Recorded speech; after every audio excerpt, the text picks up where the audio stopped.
My name is Rachel Monroe, and I'm a 45-year-old former trauma nurse, now a traveling minister based out of Asheville, North Carolina. What I'm about to share with you isn't just a story, it's a divine encounter that completely reshaped my understanding of fasting, prayer, and the unseen spiritual world that surrounds us. It happened on September 14, 2023, during one of the most spiritually intense seasons of my life. I had committed to a 7-day water-only fast, something I felt strongly led into by the Holy Spirit. Fasting had always been part of my walk with God, but this one felt different, heavier, weightier, as if something eternal was at stake.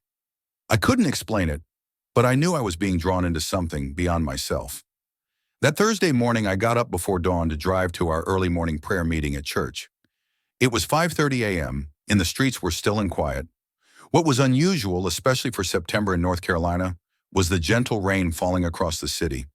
There was a sacred calm in the air as I drove with worship music playing softly in the background. My spirit felt unusually open, tender, expectant. As I turned off Blue Ridge Parkway onto a smaller local road, something happened that would alter the course of my life forever. A drunk driver in a large pickup truck sped through a red light and slammed into my car on the driver's side. The force of the collision was devastating. According to the paramedics and medical records, I suffered massive internal bleeding, multiple organ damage, and cardiac arrest. My heart stopped beating for exactly 17 minutes and 23 seconds. But what happened during those 17 minutes was more vivid, more real than anything I had ever experienced in my 45 years on Earth. One moment, I was trapped inside the crumpled metal of my car. The next, I found myself floating above the accident scene, completely detached from pain, fear, or even time. I could see everything with absolute clarity. The first responders working frantically on my body, flashing red and blue lights bouncing off wet pavement, and the man who had hit me sitting on the curb with his head buried in his hands. But before I could fully process what I was seeing, something extraordinary began to unfold. The entire scene below me began to fade, as if dissolving into mist. I felt myself being drawn upward, faster and higher, into what I can only describe as a tunnel of living light. Not just brightness, but light that pulsed with energy, love, and life itself. There were no walls, no ceiling, just movement and radiance. There was no fear, none, no confusion. Just a peace so deep it felt like it was washing over every fiber of my being. It was as though I was finally experiencing the way we were always meant to live, in perfect love and freedom. As I moved through this tunnel, I became fully aware that I was no longer in my physical body, and yet somehow I felt more alive than I ever had before. My senses weren't just heightened, they were transformed. I could feel music. I could hear color. I could understand things I had never learned. And then, just as the tunnel seemed to expand into something even more glorious, everything shifted again. I found myself standing at the edge of what I instinctively knew to be the outer courts of heaven. The beauty around me was indescribable. Colors I've never seen on earth, light that shimmered with purpose, and music that seemed to flow in every direction at once. Every breath felt like worship. Every sound carried meaning. But what caught my attention most wasn't the beauty. It was what I saw happening between heaven and earth. From where I stood, I could see what looked like golden strands of light stretching upward from the planet below. These weren't just random threads. They were spiritual connections, almost like glowing highways, reaching from people on earth directly into the heavenly realm. And then, as if answering the questions rising in my heart, I heard his voice. It was a voice I had never heard before but recognized immediately. It was Jesus, and he was speaking to me. "Rachel," he said, "I have brought you here to show you what your eyes have not seen and your ears have not heard." His words didn't echo. They resonated. They moved through me like thunder wrapped in honey, commanding but full of love. Though I hadn't seen him yet, his presence was overwhelming, filling the air around me with peace and power. I didn't know it then, but Jesus was about to open my eyes to something that would change everything I thought I knew about fasting, and why, in the days ahead, it would be one of the most vital spiritual weapons we would ever need. The moment I heard his voice, every part of me stilled. Though I hadn't yet seen him, I knew with absolute certainty it was Jesus. His voice wasn't just sound, it carried weight. It moved through the air like truth itself had a heartbeat, reverberating not just in my ears but through my spirit, soul, and even memory. Every layer of who I was responded to him. There was no confusion, no doubt. Just this overwhelming sense that I was fully seen, fully known, and yet completely loved. "Rachel," he said again, more gently this time, "I brought you here to show you what your eyes have not seen and your ears have not heard." As he spoke, the space around me shifted, almost like the atmosphere was responding to him. I looked down again and could still faintly see the earth, millions of threads of light stretching upward, golden and glowing. These threads looked like spiritual bridges, connecting heaven and earth. Some were faint and flickering, others strong and pulsing like arteries in a living body. And then he appeared. Jesus stood in front of me, and all I could do was fall to my knees. There was no hesitation, no second thought. His presence was glorious, yes, but more than that, it was holy. I'd never truly understood that word until that moment. Holiness wasn't just moral perfection. It was the radiant beauty of everything good, true, powerful, and loving, all at once. He reached out and gently lifted me to my feet. When I looked into his eyes, I couldn't hold his gaze for long. They held more than depth. They held eternity. In that one look, I felt like he knew every moment of my life, every pain I'd carried, every prayer I'd whispered in the dark, every battle I'd fought in silence. And still, he loved me, completely. "Watch," he said, and suddenly I was standing beside him, not just in the outer courts of heaven, but looking out across the spiritual realm. What I saw took my breath away. There was a dark, heavy spiritual blanket wrapped around the earth, dense, suffocating, like spiritual smog. But I noticed something strange. Every time someone on earth entered into a genuine fast, it caused a tear in that darkness. Through those tears, light from heaven burst through, blinding, powerful, pure. Some openings were small, others were wide enough to light up entire cities. Then I saw myself, 7 days earlier, beginning my water-only fast. Each day I fasted, a new tear formed in the darkness. By the 7th day, the area above my city was like a clear window in the heavens. Through that opening, light and power were pouring in, touching places and people I didn't even know. "This is what fasting does," Jesus explained. "When done with humility, faith, and a heart set on me, fasting becomes a spiritual force that tears through the darkness." He showed me how my prayers during fasting had more weight, like they were cutting through layers of resistance that regular prayer often struggled to pierce.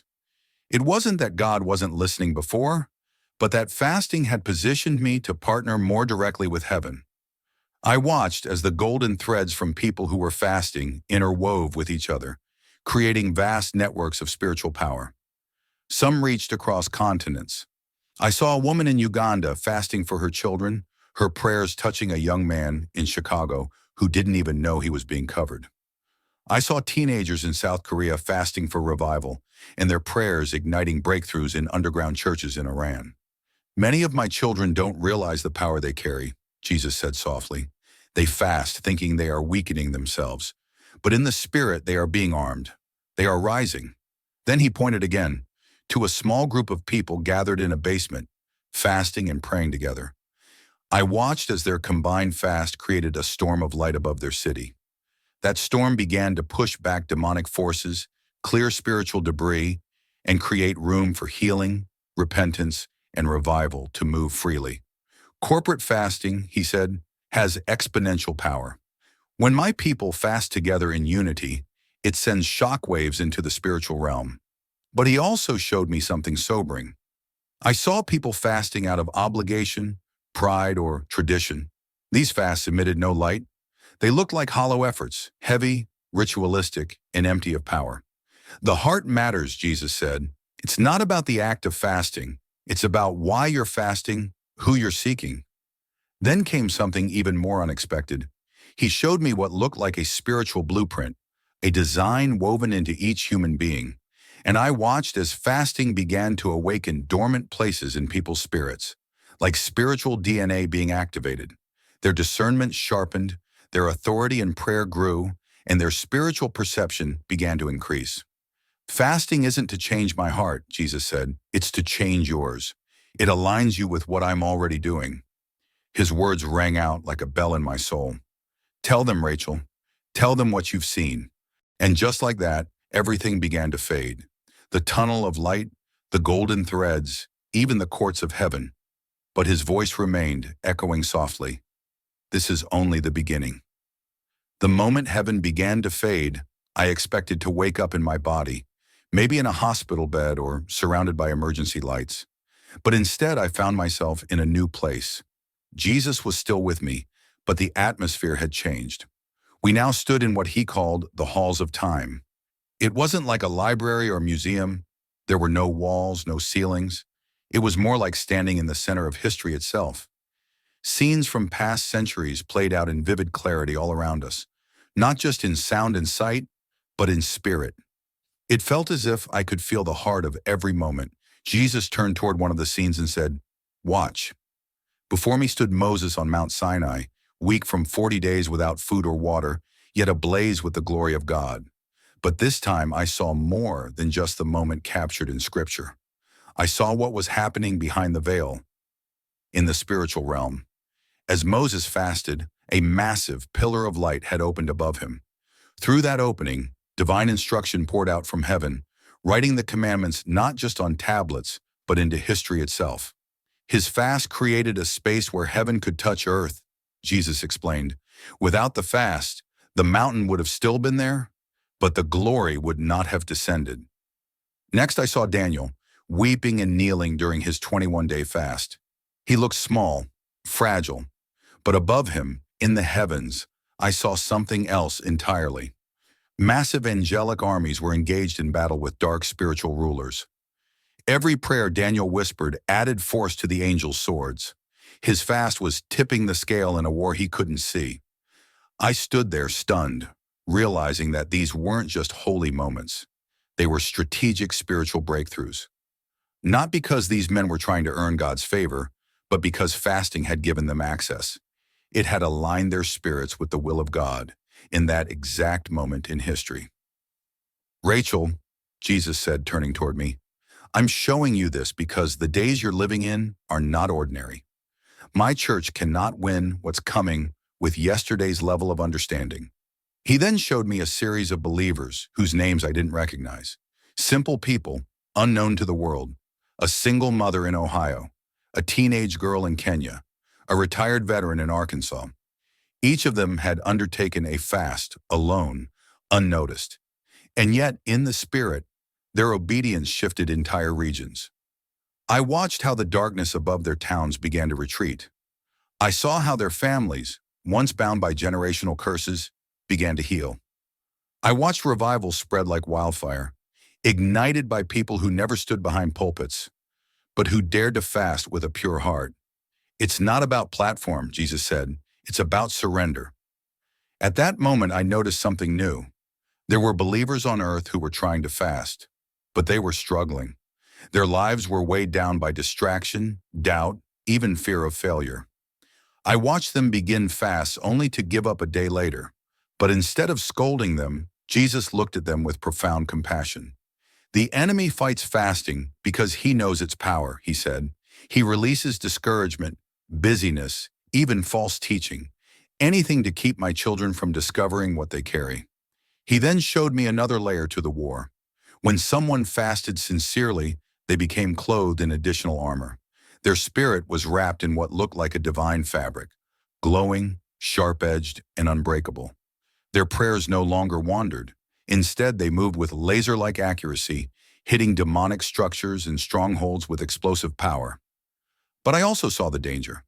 Those who fasted casually, without prayer, without purity, were like soldiers walking into battle unarmed.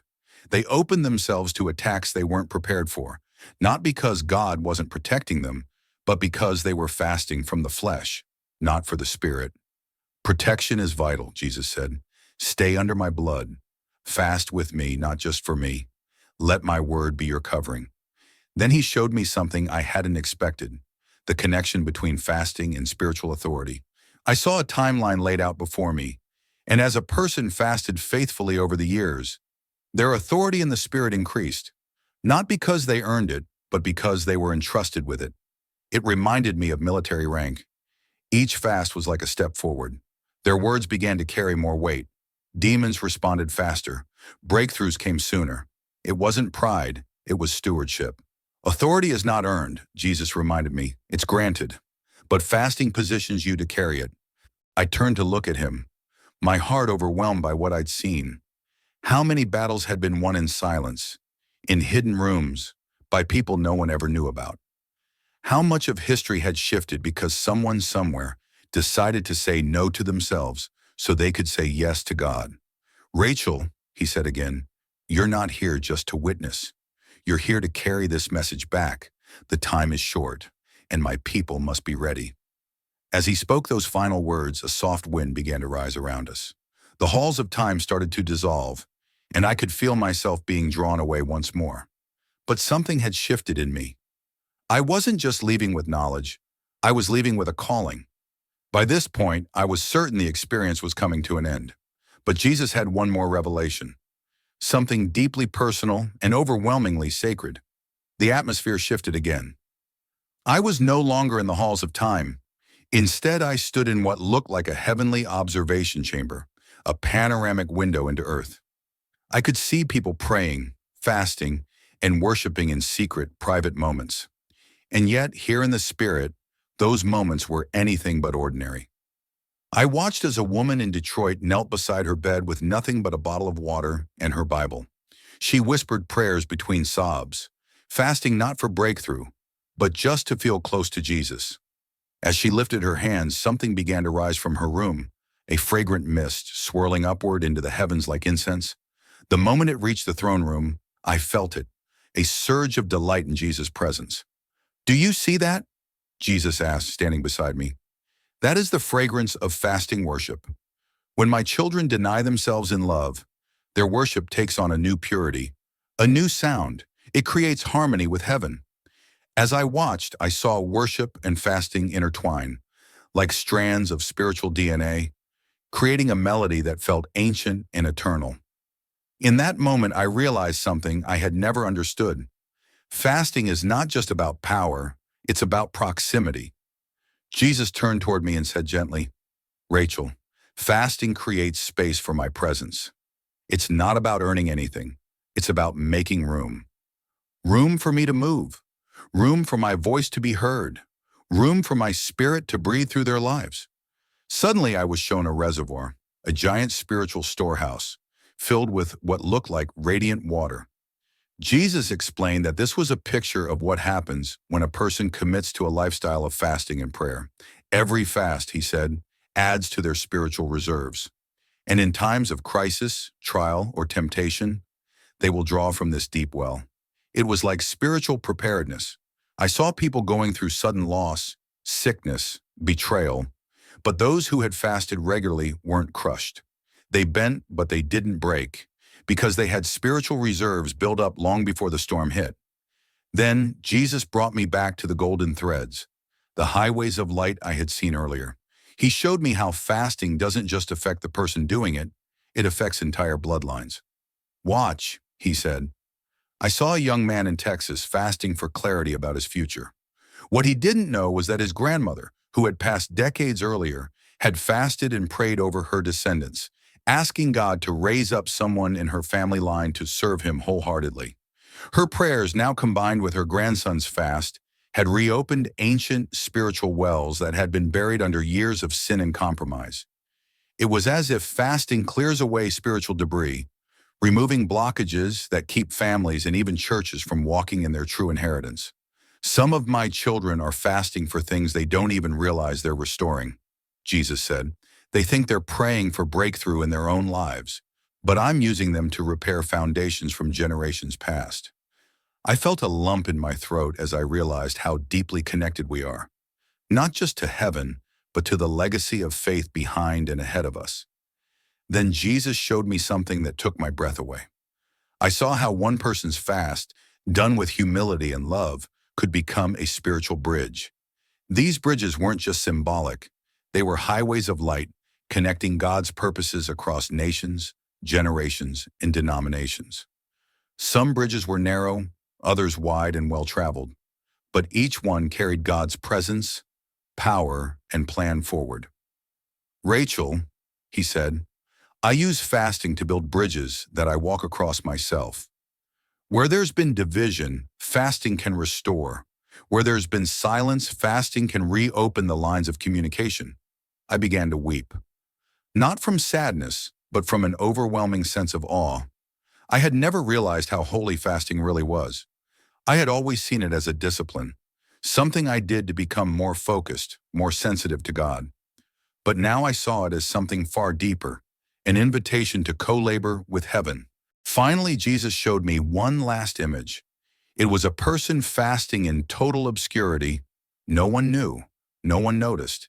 And yet in the spirit, their light was blinding. Their prayers were targeted missiles, breaking chains off people halfway across the world. Their worship rose like a banner, and Jesus stood behind them, smiling, proud, radiant. They don't know it, he said, but they're leading a revival. As his words echoed, the vision began to dim. The light around me started to recede. I felt the warmth of the atmosphere gently shift, like a sunrise beginning to fade into day. This is the hour, Jesus said one final time. Tell them what you've seen. Tell them I'm calling my church to rise, not through fame or force, but through fasting and faithfulness. And then everything went still. The moment everything went still, I expected to open my eyes in a hospital room, or perhaps not at all. But what I felt next was a jolt, a surge of energy racing through my chest. The light faded completely, and for a split second, there was silence, then breath, then pain. When I opened my eyes, I was surrounded by medical staff. Monitors were beeping, nurses were crying. A doctor had his hand over his mouth, shaking his head. One whispered, "She's back," as if he didn't believe it. Later, I learned that I had been clinically dead for 17 minutes and 23 seconds. According to everything they knew, I should have suffered brain damage. My organs should have begun shutting down. But instead, every test came back normal. No deficits, no lingering trauma. The only thing I came back with was a story and a burning urgency in my spirit. But God wasn't finished with me yet. 3 months later, while in the middle of another extended fast, I experienced something that would take me deeper than I'd ever gone before. Without a car crash, without trauma. I was at home, in my bedroom, simply praying. It was late December, and I had been fasting for nearly 10 days. That night, I had turned off the lights, put on quiet worship, and knelt beside my bed. I remember saying, "Jesus, I'm still listening." That was the last thing I remember before my body collapsed.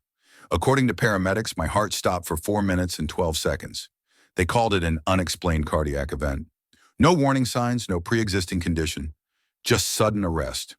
But to me, it wasn't sudden at all. It was a divine appointment. The moment I crossed over again, I knew exactly where I was. That same tunnel of light, only this time, familiar, welcoming, like stepping into a holy conversation that had simply been paused. And he was there, Jesus. But this time, his presence felt even more intimate, like a friend eager to share something deeply personal. I could feel his joy. There was no formality between us now. It felt like I had truly come home. "Rachel," he said, smiling, "I've brought you back to show you the fruit." At his word, the atmosphere around us shifted again. Suddenly, I saw streams of golden light, the same spiritual highways I had seen in the first encounter. But this time, they were multiplying. Light burst forth from homes, churches, dorm rooms, prisons, even hospital beds. I could see people fasting and praying, many of them because they had heard my story.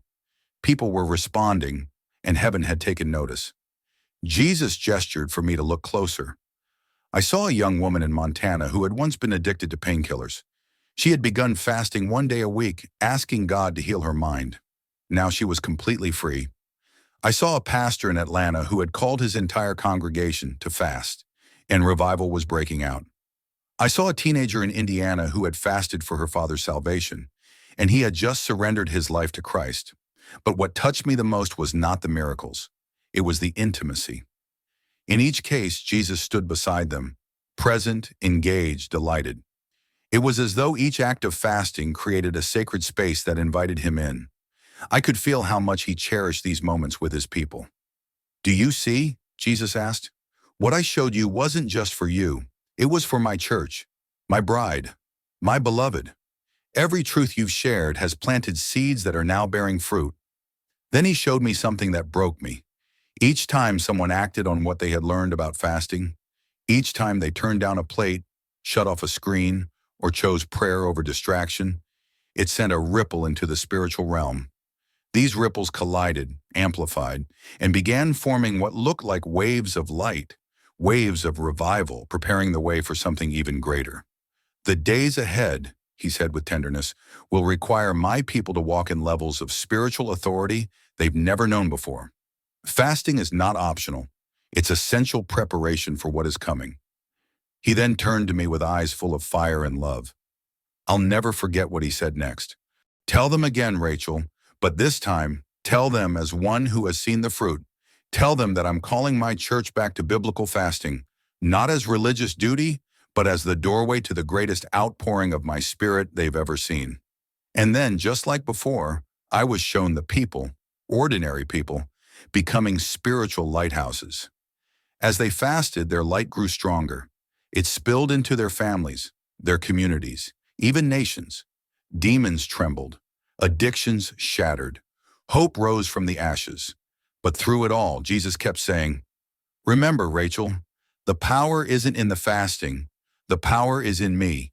Fasting simply makes room for what I'm already longing to do." As the vision began to fade, I felt his hand on my shoulder. "The darkness is increasing," he whispered, "but through prayer and fasting, my light in them will shine brighter still." And then I was back, in my body, in my room, surrounded by emergency responders who couldn't understand why I was smiling through the oxygen mask. But I knew. I knew exactly why God had allowed me to return. The weeks that followed my second near-death encounter were unlike anything I'd ever lived through. Though I had returned to my body, my heart and spirit remained marked by heaven. Everything I had seen, the threads of golden light, the rivers of revival, the spiritual bridges formed by fasting, it all stayed with me like a second layer of consciousness. I couldn't unsee what I had seen. I couldn't go back to normal. And truthfully, I didn't want to. I knew with clarity, Jesus was calling his church into a deeper place, and fasting was no longer optional. It was a divine summons, a spiritual strategy for the days ahead. One night as I sat in prayer, I felt the Lord stir something deeper in my spirit. I began to weep, not out of sorrow, but from a growing burden. Not fear, not anxiety, but urgency. And then his voice came again. Not through visions this time, but clearly within the stillness of my spirit. "Rachel," he said, "there are things coming that cannot be overcome through casual prayer. Only those who are trained in the Spirit will be able to stand." In an instant, I saw a glimpse, a flash of what was ahead. I saw cities shaken. I saw economic uncertainty, rising deception, and division. But I also saw light breaking through, unstoppable, from the least expected places. I saw young people leading prayer gatherings in high schools. I saw businessmen fasting in secret, asking God to redeem their influence. I saw mothers anointing their homes with oil, declaring peace over their children. And in the center of it all, I saw a remnant, a fasting remnant, not large in number but fierce in devotion. They weren't the loudest, they weren't the most visible, but spiritually they were giants. "These," Jesus said, "are my forerunners. They are preparing the way, not for destruction, but for deliverance." He showed me how fasting was like training for battle, not with swords and shields, but with purity, authority, and unwavering focus. The more someone fasted, the more they were sharpened. Their spirit became alert, their words precise, their faith immovable. I saw how the enemy works overtime to distract believers from fasting, not just with temptation or busyness, but with doubt. Thoughts like, "It doesn't make a difference," or "I'm not spiritual enough to fast." But Jesus revealed that those lies are crafted to keep the church disarmed, because the enemy knows fasting is a weapon that he cannot touch. The enemy will let my people sing, gather, even preach if they don't fast, because he knows fasting tears down things that songs alone cannot. I began to understand something I hadn't fully grasped before. Fasting is not just a denial of the body, it is a declaration of war. Every skipped meal, every hour spent in prayer instead of entertainment, becomes a bold proclamation that the things of this world hold no power over you. And heaven responds. Jesus then showed me one final, sobering vision. I saw believers across the country entering seasons of deep crisis, illness, betrayal, sudden loss, unexpected battles. But I also saw those who had cultivated a lifestyle of fasting, standing like pillars in the midst of the chaos. They weren't immune to suffering, but they were unshaken. They had been preparing in secret for moments the world didn't see coming. Fasting, he said, doesn't prevent the storm, it anchors you through it. He also showed me spiritual inheritance, something I had heard about but never fully understood. I saw believers fasting not just for themselves, but for their children, grandchildren, and entire family lines. With each fast, it was like they were clearing rubble off of ancient wells, places of calling, purpose, and spiritual legacy that had been buried by compromise, sin, and forgetfulness. Fasting restores what the enemy tried to erase, Jesus said. It reopens wells of identity, gifting, and anointing that were always meant to flow. Finally, I saw corporate fasting, churches, communities, even entire regions joining together. As they fasted, spiritual darkness lifted off neighborhoods. Strongholds broke, hope returned. But most of all, Jesus walked among them, not just as a distant presence, but as one who had been invited into the center of their lives. When my people fast together, he said, they build me a throne, one I will not refuse. And then he gave me a charge I'll never forget. Rachel, don't just tell them what fasting does. Tell them what it unlocks. Tell them that I long to be close. Tell them that this is not about performance, it's about partnership. As he spoke, I saw again the golden threads I had first witnessed. Only now, they stretched farther and burned brighter. They were multiplying, connecting houses to houses, hearts to hearts, building a radiant network across the earth. And just like that, the vision lifted. I returned to the quiet of my room, hands trembling, heart burning. I didn't need thunder. I didn't need another dramatic moment. I had already seen enough. I had seen the strategy. I had heard the invitation. I had felt the weight. And now I had to answer. As the days passed after my second near-death experience, I realized the urgency in my heart wasn't subsiding. It was intensifying. The more I prayed, the more clearly I saw it. We were on the edge of something, both terrifying and holy. Everywhere I went, churches, prayer groups, even one-on-one conversations, people shared a similar feeling. They couldn't always explain it, but they felt it too. Something was shifting in the atmosphere, and with it, a sense that God was calling his people out of shallow waters and into deeper surrender. But this surrender, I now knew, wasn't just about obedience. It was about readiness. One evening, while fasting and praying on my porch, I felt a sudden heaviness. Not physical, but spiritual, like I had stepped into an unseen battlefield. The sky was clear, the air still, but in my spirit I could sense a gathering tension. I leaned back, closed my eyes, and asked the Lord, "What is this?" Immediately I was taken into a vision, not as intense as the previous ones, but just as real. I saw believers across America, standing in living rooms, walking down grocery store aisles, driving to work, completely unaware that they were surrounded by spiritual conflict. Some were holding their ground with prayer and worship. Others were being tossed about, overwhelmed by anxiety, fear, and distraction. And then I saw those who were fasting. They looked different, clothed in what resembled radiant armor. Their faces were focused. Their eyes were sharp with clarity. Even though the battle around them was fierce, they weren't swayed. In fact, every word they spoke, every scripture they declared, seemed to cut through the spiritual fog like a blade. These, Jesus said in my spirit, are my watchmen. They don't just see the war, they're equipped to fight it. But I also saw something sobering. I saw the enemy target them more fiercely, whispering lies, stirring up discouragement, sending sudden temptation and emotional exhaustion. Not because these people were weak, but because they were dangerous. Their obedience, their fasting, it was tearing down things the enemy had spent decades building. And yet many of them had no idea how much damage they were doing in the spirit. They think they're just skipping meals, the Lord said, but in reality, they're dismantling demonic strongholds. They're preparing places for my glory to dwell. I began to understand on a deeper level, fasting isn't passive. It's warfare. It's not just about saying no to the flesh. It's about saying yes to spiritual authority. When believers fast, they step into a role few ever realize. Gatekeepers of breakthrough, not just for themselves, but for cities, families, and even nations. Jesus had once shown me golden threads connecting earth and heaven.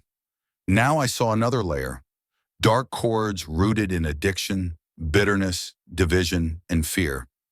These cords had wrapped themselves around people, churches, even entire communities. And then I saw what happened when someone fasted with a pure heart. The cords snapped. Each fast released a burst of light that weakened the enemy's hold. I saw people fasting for sons caught in addiction, and chains broke. I saw wives fasting for their marriages, and hardness began to melt. I saw pastors fasting for revival, and old spiritual blockades began to crumble. Every fast, Jesus whispered in my heart, is a declaration that I am Lord, even over what looks impossible. I was undone, not because of how powerful fasting was, but because I had underestimated it for so long. I had treated it as a supplement, not a strategy, as something reserved for emergencies. But Jesus was showing me that in the times we're entering, fasting can't be our last resort. It must be our first response.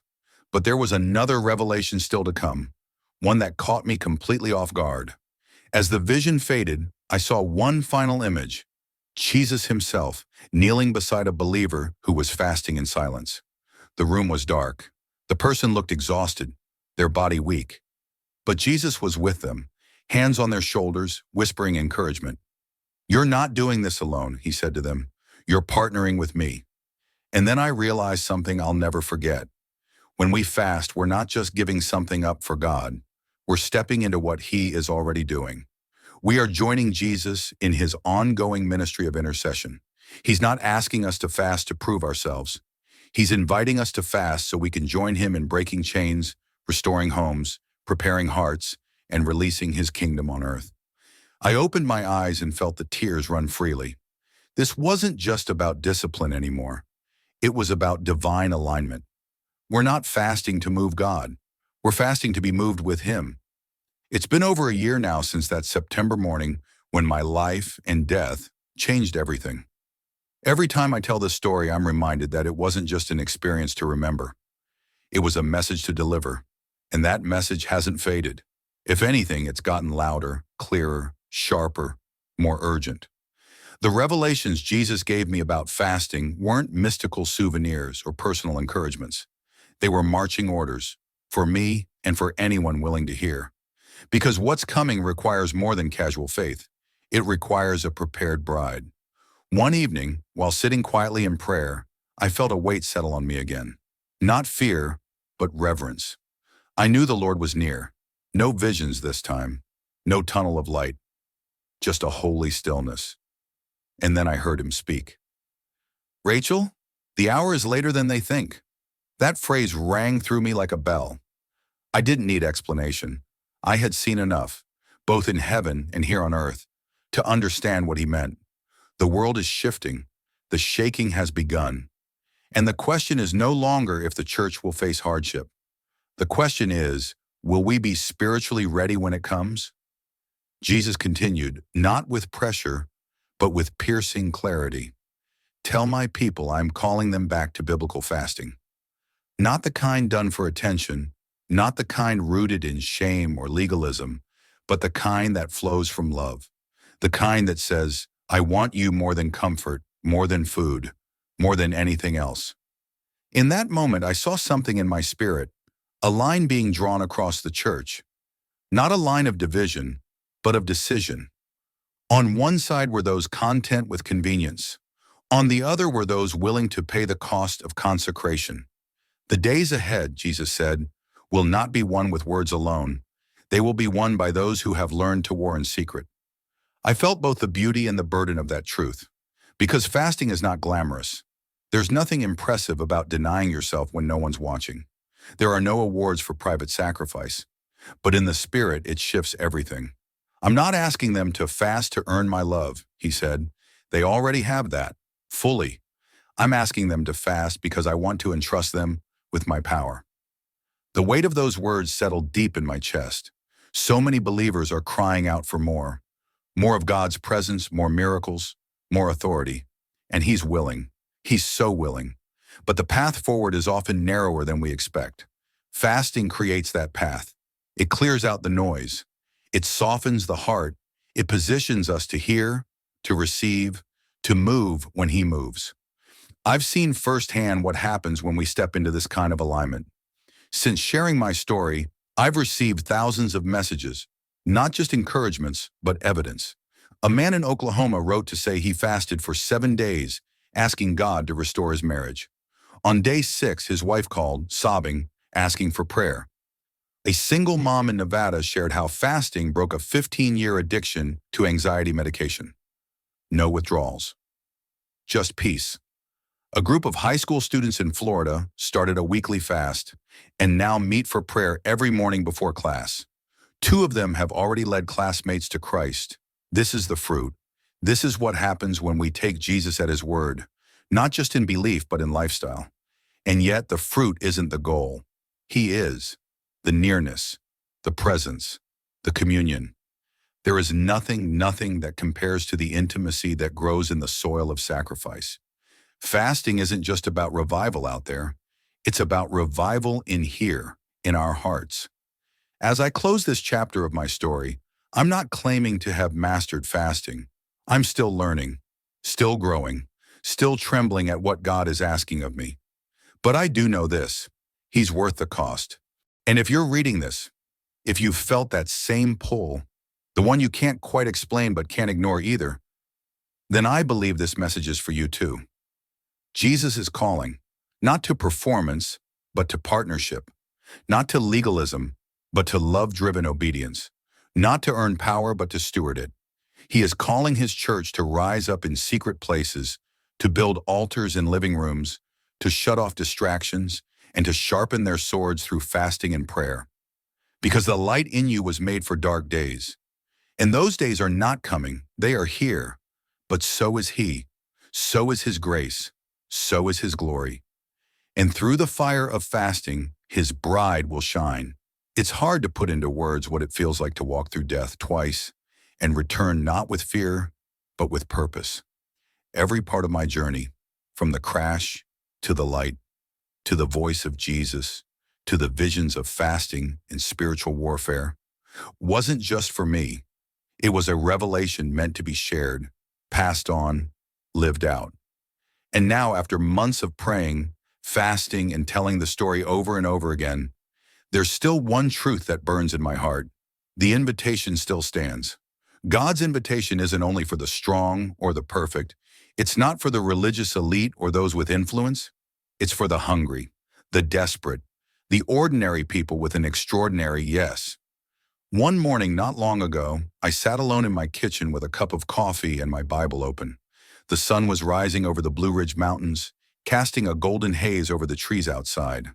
It should have been a peaceful moment, and it was, but I felt a tug in my spirit, the kind you can't ignore. I closed my eyes and whispered, "Lord, what are you saying?" His response came gently, but firmly. "Tell them again, Rachel. Tell them why I showed you all of it." So here it is, one final time, from the depths of my soul. Jesus is not calling you to fasting so you can earn anything. He's calling you to fasting because he wants to trust you with something greater. He's calling you closer. He's calling you deeper. He's calling you to make room for him. We are standing at a precipice in history. There is no more time for lukewarm living or convenient Christianity. What's coming will shake everything that can be shaken. But those whose lives are anchored in the secret place will not be moved. And fasting, when done with humility and love, anchors you. It clears out the clutter. It silences the noise. It aligns your heart with heaven's. When I was taken into those visions, I saw that fasting builds spiritual infrastructure, highways for God's power to flow, bridges between generations, wells of inheritance that had been buried and forgotten.